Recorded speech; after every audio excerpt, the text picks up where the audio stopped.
Hello. So I wanted to make a little video noting the differences in the way some common aquarium plants can grow in different tanks based on different lighting conditions. This is my Fluval Spec 2-gallon, and as you can see in the back there we have the banana plant. That's the tall green one right there, named thusly because of its banana-shaped leaves. And in this tank we just have the tiny little LED light that came with the tank, and I leave this on about 8 hours a day, sometimes less, very rarely more. And I've got the Java Moss and a small little dwarf lotus and some crypts. So everything grows real slowly in here because of that low light LED. And that's been fine. This tank just has shrimp in it. But what's interesting is the growth pattern of the banana plant has been very leggy and tall. These aren't the leaves that you get that float. These are the regular, air quotes, leaves. They just have stretched.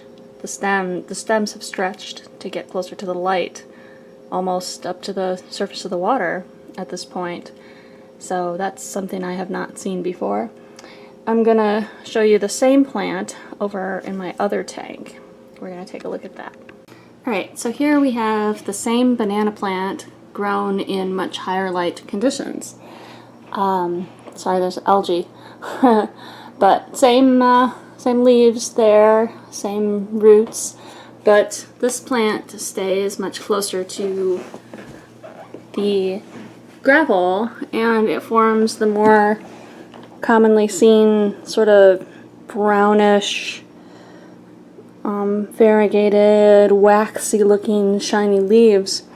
And again, it is doing the thing where it sends one up to the top, but it isn't that real bright green. They're much, much darker and, beautiful in their own way.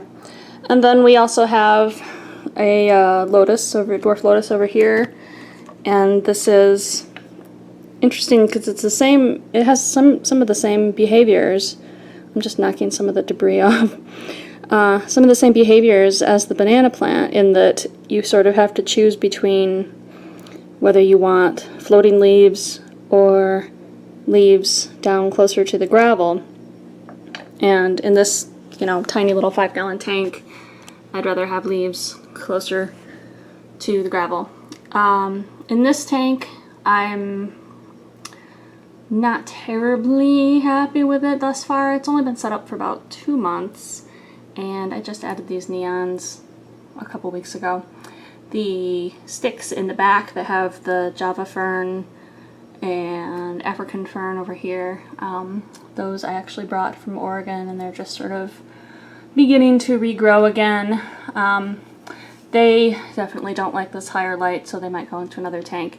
But what I do like is this light is a hardware store clamp light with a LED bulb in it, which is from the grocery store.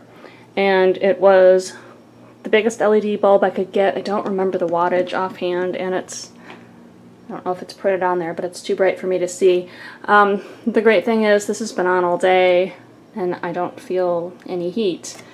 And it just, it's not the huge, I don't know how big they are.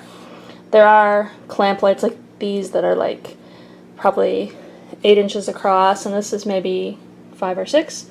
So it's good for a small tank. This is plenty of light for this tank. And it just sits on there, angled down. If I had a glass top, I could set this directly, flat on the glass, but right now I'm into open tanks, so this is just clamped on here. And, there is the danger it could fall in. So I do check this and keep my eye on it. But yeah, so this tank is doing well and growing, particularly the banana plant and the dwarf lotus really well. I forgot to say it's a daylight bulb. It's it looks kind of yellow on the camera here, but it's definitely a daylight bulb.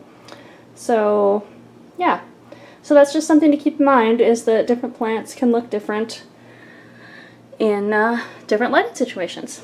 Thank you. And so back at the little tank, I wanted to point out that even though this light isn't optimal, I do really like the way it makes the surface of the water shimmer, and I love the color temperature of it. I would say this is, they're both considered daylight, but this is slightly cooler than the LED light bulb on the 5-gallon tank. So it gives a, I don't know, clearer blue, greenish light, a little bit better.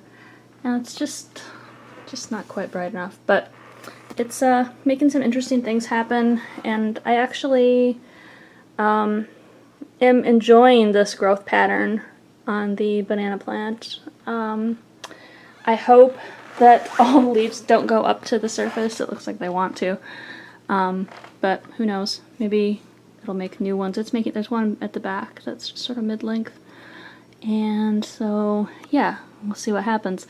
And hopefully that Java moss on the branches there will become a little bushier and turn into more like a tree. So yes, thanks for watching, and feel free to comment below. Bye-bye.